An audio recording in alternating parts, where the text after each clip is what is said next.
नमस्कार, news one India देख रहे हैं। यहाँ पर मैं हूं आपके साथ प्रभा जोशी। नए लोकसभा अध्यक्ष पद के लिए आज चुनाव है। एनडीए सरकार और विपक्ष ने उतारे उम्मीदवार। एनडीए सरकार की तरफ से ओम बिरला है उम्मीदवार और विपक्ष की तरफ से के सुरेश ने किया है नामांकन। सभी पार्टियों ने अपने सदस्यों के लिए व्हिप जारी किया है। आज नई संसद में मोदी के थर्ड टर्म का पहला एग्जाम और कुछ देर में स्पीकर पद का सस्पेंस खत्म होगा। तो नए लोकसभा अध्यक्ष पद के लिए आज चुनाव होना है। जी हाँ, आपको बताते चले कि आज नए अध्यक्ष पद के लिए चुनाव होना है। दुनिया के सबसे बड़े लोकतांत्रिक देश भारत में संसद के अंदर नंबर गेम की ये जीत हार दोनों पक्षों के लिए अहम है और आज नए लोकसभा अध्यक्ष पद के लिए चुनाव होना है। एनडीए सरकार और विपक्ष ने अपने उम्मीदवारों को उतारा है। एनडीए सरकार की तरफ से ओम बिरला उम्मीदवार है तो वहीं विपक्ष की तरफ से के सुरेश ने नामांकन किया है। तो सभी पार्टियों ने अपने सदस्यों के लिए व्हिप को भी जारी किया है और आज नई संसद में मोदी के थर्ड टर्म का पहला एग्जाम है। तो कुछ देर में स्पीकर पद का सस्पेंस खत्म हो जाएगा और साथ ही साथ आपको बताते चले कि अब जो ये सस्पेंस खत्म होने वाला है और सभी की निगाहें अब इसी पर टिकी हुई है कि लोकसभा स्पीकर कौन होगा। क्योंकि बहुमत के हिसाब से एनडीए के पास पूर्ण बहुमत लोकसभा में है और कहीं ना कहीं अब एनडीए यहां पर लोकसभा स्पीकर पर बाजी मारता हुआ भी नजर आ रहा है। लेकिन दूसरी तरफ इंडी ब्लॉक से भी अपने उम्मीदवार को उतारा गया है। के सुरेश को अपना उम्मीदवार इंडी ब्लॉक ने बनाया है। आपको बताते चले कि अब कुछ ही देर बाद ये सस्पेंस भी खत्म हो जाएगा कि लोकसभा का नया स्पीकर कौन होगा।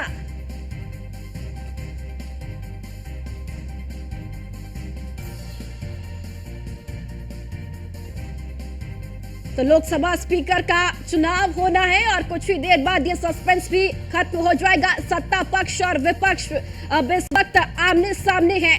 एनडीए उम्मीदवार ओम बिरला की जीत पक्की मानी जा रही है, लेकिन विपक्ष भी के सुरेश को उतारकर बड़ा सियासी मैसेज देना चाह रहा है। जी हाँ, आपको बताते चले कि के सुरेश को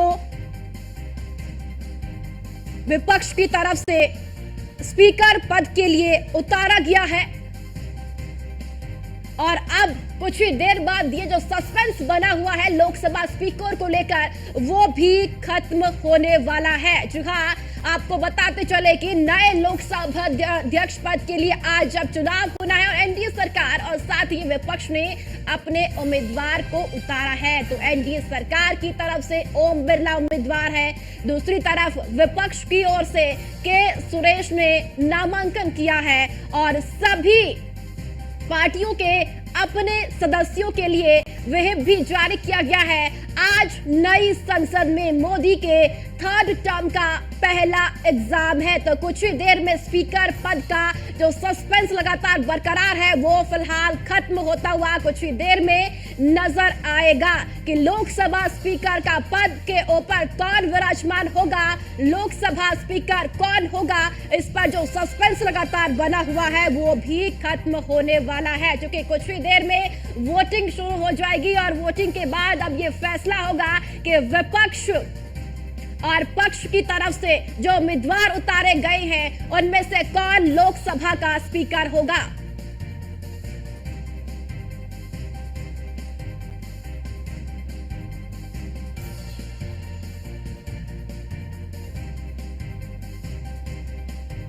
और चलिए, ज्यादा बातचीत के लिए हमारे साथ एडिटर इन चीफ अनुराग चड्ढा जी जुड़ चुके हैं। अनुराग जी, आज नई संसद में मोदी के थर्ड टर्म का पहला एग्जाम होने जा रहा है, उसे क्या लगता है क्या होने वाला है आज संसद में? देखिए, नए सांसदों की शपथ के बाद संसद में आज मोदी और राहुल की पहली परीक्षा बस कुछ ही घंटों में शुरू होने वाली है। देखिए, एनडीए ने फिर से ओम बिरला पर दाव लगाया है, जबकि विपक्ष ने दलित कार्ड खेलते हुए 8 बार के जो सांसद हैं के सुरेश, उनको मैदान में खड़ा कर दिया है। लेकिन प्रभा, मैं आपसे कहूंगा कि यहाँ पर कोई चुनाव पब्लिक का नहीं हो रहा है कि यहाँ पर जो विपक्ष है फिर से दलित कार्ड यहाँ पर खेल रहा है। लेकिन इतना जरूर है कि 48 साल में पहली बार ऐसा हो रहा है कि जब आम सहमति ना बनने की वजह से स्पीकर के लिए चुनाव कराया जा रहा है। वोटिंग देखिए, सभी जानते हैं कि सुबह 11 बजे शुरू होनी है, लेकिन नंबर पूरी तरह से नहीं होने के बावजूद जो इंडिया अलायंस है वो ताल ठोक रहा है। उसके कॉन्फिडेंस में किसी भी तरह की कोई कमी नहीं दिखाई दे रही। लेकिन जब हम जी इंडिया गठबंधन के लोगों से पूछते हैं कि भाई नंबर गेम आपके पक्ष में है नहीं, कैसे आप चुनाव जीतेंगे, जो चुनाव ठीक तौर पर लग रहा है कि आप हारेंगे, उसके बावजूद आप चुनाव लड़ रहे हैं, तो वो कहते हैं कि नहीं देखिए साहब, आप देखिए कुछ ना कुछ हमारे पक्ष में जरूर होगा। लेकिन यहाँ पर आप देखिए कि जो नंबर गेम है वो लोकसभा में जो बीजेपी के 240 सांसद हैं, टीडीपी के 16, जेडीयू के 12 और दूसरे सहयोगियों को जोड़े तो एनडीए के करीब 293 सांसद हैं और ये सभी शपथ ले चुके हैं। यानी कि जो स्पीकर पद पर जो वोट डालने के ये सभी हकदार हैं। एक नियम होता है कि जब तक कोई भी सांसद, भले ही वो निर्वाचित हो गया हो, चुना गया हो, लेकिन जब तक वो शपथ नहीं लेता तब तक वो वोट डालने का अधिकारी नहीं होता। तो एनडीए के जो 293 सांसद हैं वो वोट डालने के हकदार हैं। इसके अलावा अगर हम गौर करें, जो इंडिया गठबंधन के पास जो सांसद हैं, 235 सांसद हैं, इसमें से जो कांग्रेस के हैं 99 सांसद हैं। टीएमसी हालांकि कहती है कि भाई हम इंडिया गठबंधन का हिस्सा नहीं है, मीडिया बेवजह हम लोगों को इंडिया गठबंधन का हिस्सा बताता है। टीएमसी के फिलहाल 29 सांसद हैं, हालांकि टीएमसी कांग्रेस का विरोध कर रही है। इसके अलावा जो अन्य के खाते में 14 सांसद हैं, 7 सांसदों ने अभी तक शपथ नहीं ली है।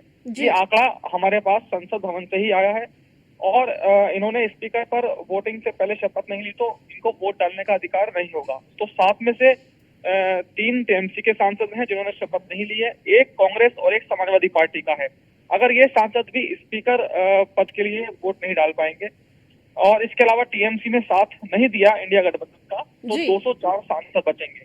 यानी ओम बिरला बहुत आसानी से दूसरी बार लोकसभा का जो स्पीकर का चुनाव है वो जीत जाएंगे। सर, एक सवाल यहाँ पर यह भी है कि विपक्ष डेप्यूटी स्पीकर पद के लिए आखिर अड़ा क्यों है और विपक्ष के लिए डेप्यूटी स्पीकर का पद जरूरी क्यों है? दरअसल ये जो शक्ति परीक्षण से पहले लड़ाई जो है, ये शक्ति परीक्षण की कम दिखाई देती है, परसेप्शन की लड़ाई ज्यादा है। विपक्ष पहले राउंड से ही दिखाना चाहता है कि वो इस बार पूरी तरह से एग्रेसिव मोड में है और मोदी सरकार को घेरेगा हर मुद्दे पर जी। और ये सरकार को कहीं ना कहीं चुनौती देने जैसा है। हर मुद्दे पर सरकार का विरोध होगा, जहां भी जरा भी गुंजाइश होगी वो सरकार के लिए जाल बिछाएगा। दरअसल जो सरकार है वो भी शुरू से ही मैसेज देने की कोशिश कर रही है कि 2014-2019 जो है इसमें भी हम लोग मजबूती से खड़े रहे और 2024 में भले ही हम सहयोगियों के बल पर सरकार हमने बनाई है, हम भी मजबूती से खड़े रहेंगे।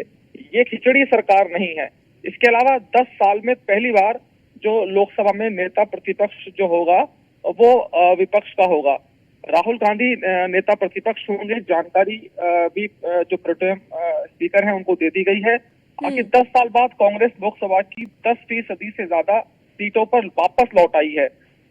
यानी जो नेता प्रतिपक्ष है उसके लायक जो है जनता ने विपक्ष को इतनी सीटें दे दी हैं। साथ ही जो विपक्ष डिप्टी स्पीकर पद पर चाह रहा है, फिलहाल सरकार चाहती है कि विपक्ष स्पीकर पद पर समर्थन दे दे। इस मामले को बाद में देखा जाएगा, लेकिन विपक्षी दल इस मामले में जो कहते हैं कि भाई शर्त नहीं होगी, बाद में हम लोग डिप्टी स्पीकर पद पर बात कर सकते हैं, लेकिन जो विपक्ष है वो कहता है कि ये शर्त होगी, तो शर्त हमें किसी भी मामले में मंजूर नहीं। सर, विपक्ष डेप्यूटी स्पीकर पद की मांग कर रहा है तो सरकार को आखिर यहाँ पर दिक्कत कहाँ आ रही है? डेप्यूटी स्पीकर पद देने के लिए विपक्ष को कोई ना कोई वजह तो इसके पीछे भी होगी। देखिए, जो डिप्टी स्पीकर की जिम्मेदारियां और अधिकार हैं वो भी संविधान में साफ तौर से बताए गए हैं। अगर कभी स्पीकर का पद खाली होता है या स्पीकर सदन में अनुपस्थित होता है जी, तब डिप्टी स्पीकर का जो सारा कामकाज, जो स्पीकर का सारा कामकाज है वो डिप्टी स्पीकर ही संभालते हैं। दोनों ही हालात में डिप्टी स्पीकर को लोकसभा अध्यक्ष की तरह फैसले लेने का अधिकार होता है। अगर स्पीकर किसी अधिवेशन से अनुपस्थित होता है तो डिप्टी स्पीकर दोनों सदनों की संयुक्त बैठक की अध्यक्षता कर सकता है किसी भी प्रस्ताव पर जी। अगर वोट बराबर होने की स्थिति आ जाए तो उपसभापति अध्यक्ष की तरह निर्णायक मत का विशेषाधिकार रखता है। साथ ही उपसभापति को अगर किसी संसदीय समिति का सदस्य नियुक्त किया जाता है तो वह स्वतः सदस्य नियुक्त किया जाता है। यानी कि वो उसका अध्यक्ष बन जाता है। ये डिप्टी स्पीकर का विशेषाधिकार होता है, यानी डिप्टी स्पीकर की जो कुर्सी है जी। वो सदन में विपक्ष का अगर विपक्ष को मिल जाती है तो उसका वजन बढ़ जाएगा। तो ये लड़ाई विपक्ष इसलिए लड़ रहा है। प्रभा जी सर, एक सवाल ये भी कि विपक्ष लगभग हारी हुई बाजी इस वक्त लड़ रहा है, विपक्ष के पास नंबर गेम फिलहाल नहीं है, तो फिर चुनाव की जिद आखिर विपक्ष यहाँ पर कर क्यों रहा है? यही दिखाने के लिए कि हमने फिलहाल अभी हथियार नहीं डाले हैं, हम भी किसी से कम नहीं है, चुनाव तो होगा, हम भी लड़ेंगे। देखिए प्रभा, मैंने आपको थोड़ी देर पहले बताया था कि जो लड़ाई है जी। ये मूंछों की लड़ाई है। ये कोई नंबर गेम की या चुनाव जीतने की लड़ाई नहीं है, ये परसेप्शन की लड़ाई है। जो विपक्ष है वो लगातार भाजपा सरकार को ये मैसेज देने की कोशिश कर रहा है कि जब भी हमारे पास मौका होगा, जहां पर जरा सी भी गुंजाइश होगी, हम लोग एनडीए के सरकार को घेरने का काम करेंगे। तो विपक्ष ने अपने तेवर बताने का कहीं ना कहीं काम किया है। देखिए, बात इंडिया अलायंस भी जानता है कि नंबर गेम उसके पक्ष में नहीं है, लेकिन लड़ाई परसेप्शन की है और सरकार को मैसेज देने की कोशिश है कि जब भी आप कोई बड़ा फैसला लाएंगे, महत्वपूर्ण बिल लाएंगे, अपनी कोई महत्वाकांक्षी योजना को आप लेकर आएंगे संसद के पटल पर, तो बिना विपक्ष से बात किए आप लोग उसको पास करा लें, ऐसा संभव नहीं है। तो विपक्ष ने ये मैसेज देने की कोशिश की है। तो सरकार ने भी विपक्ष के इस कहीं ना कहीं चैलेंज को स्वीकार किया और स्पीकर के पद पर चुनाव करा लिया। सरकार की कोशिश रहेगी कि जब नंबर गेम हमारे पक्ष में, तो विपक्ष के सामने घुटने क्यों टेके। अगर विपक्ष हमसे आराम से बात करेगा, बिना शर्त के बात करेगा, तो हम विपक्ष की सारी बातें मानेंगे। जी चलिए, ठीक है अनुराग जी, बहुत बहुत शुक्रिया बातचीत करने के लिए।